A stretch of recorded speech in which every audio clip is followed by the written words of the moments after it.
This was definitely one of the bigger Filipino turnouts. New York was huge. It was tough because it also depends what court you're on, that you feel the noise and things.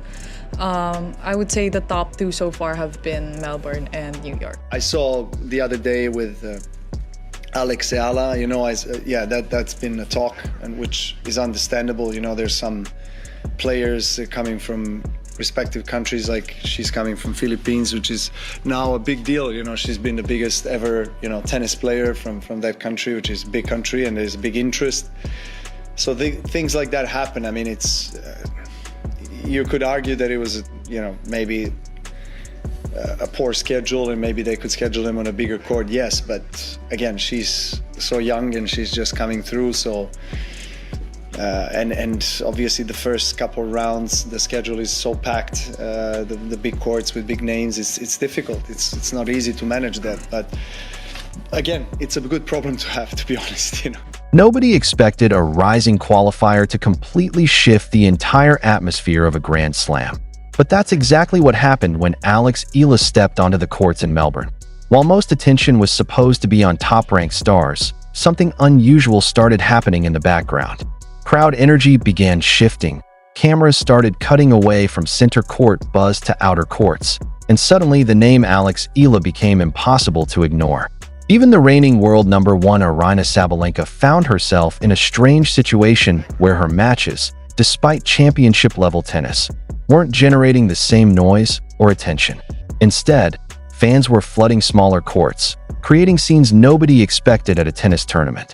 This wasn't just support, it was takeover energy.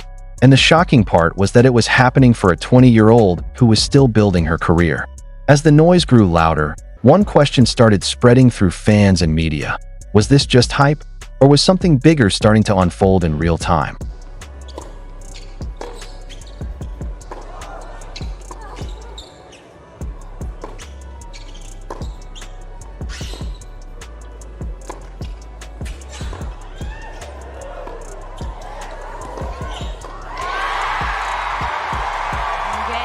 As the tournament progressed, Alex Eala's presence began to feel less like a normal breakout run and more like a full cultural moment.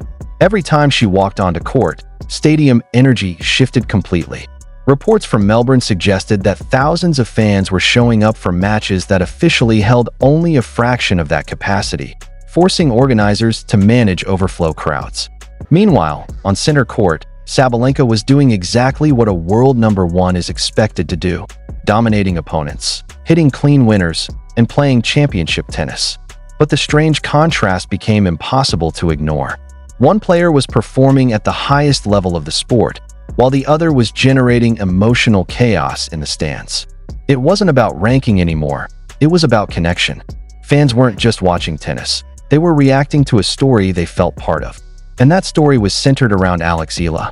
As her momentum grew, even commentators started asking a bold question. How could someone ranked far lower suddenly become the most talked about player in the entire tournament? I mean, she played an incredible match, and I tried my very best. I was fighting till the very last point. I had my opportunities. Feels like I missed a couple, but I mean, it's tennis, Today you're a loser, tomorrow you're a winner, so hopefully I'll be more of a winner this season than a loser, so hoping right now and praying. When viewership data and attendance reports started coming in, the situation became even more surprising. Matches involving Alex Eala weren't just popular, they were outperforming expectations at a level nobody predicted. Some reports suggested that outer court matches were drawing more engagement than scheduled center court games. Fans weren't just attending. They were actively chasing her matches across different courts, creating a movement-like atmosphere. The energy felt less like a tennis tournament and more like a global fan event. Meanwhile, Sabalenka continued her run with dominance, but something unusual was happening in press conferences.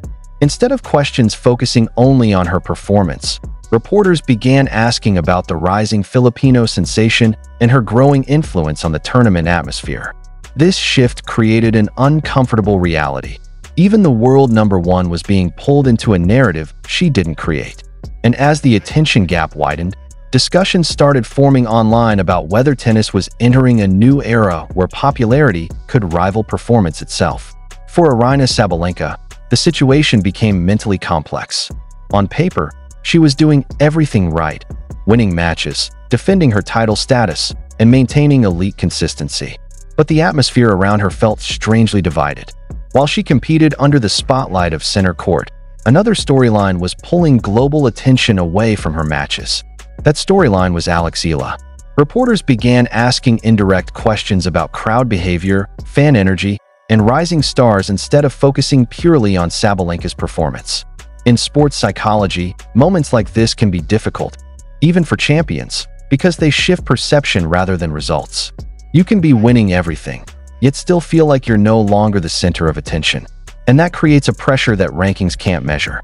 Sabalenka's dominance on court remained unchanged, but the narrative around the tournament was no longer fully in her control. The question now wasn't about who was winning matches, it was about who was winning attention.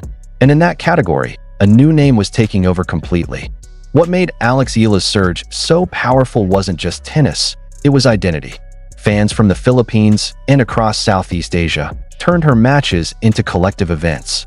Flags filled stadiums, chants echoed across courts, and entire communities began following her progress in real time. This kind of support created something bigger than sport. It created emotional ownership. People weren't just watching her win or lose, they were experiencing every point with her. That emotional connection explained why her popularity felt so explosive compared to more established stars. Sabalenka represented dominance and precision, but Eala represented possibility and representation. For many fans, she wasn't just a player. She was proof that their region could compete on the global stage. That symbolism turned ordinary matches into high-energy moments. And as the movement grew, brands and analysts started noticing something important. This wasn't temporary attention.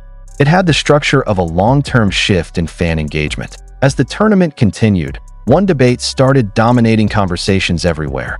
Is tennis still controlled by rankings, or is it now being shaped by global fan power?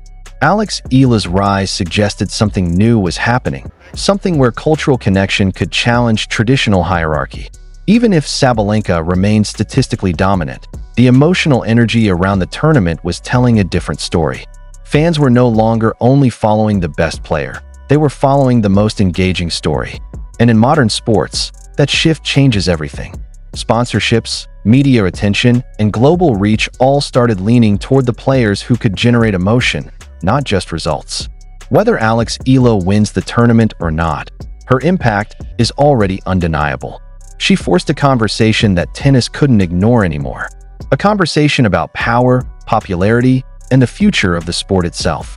And if this momentum continues, Melbourne might be remembered not for who lifted the trophy, but for the moment the entire tennis hierarchy started to change.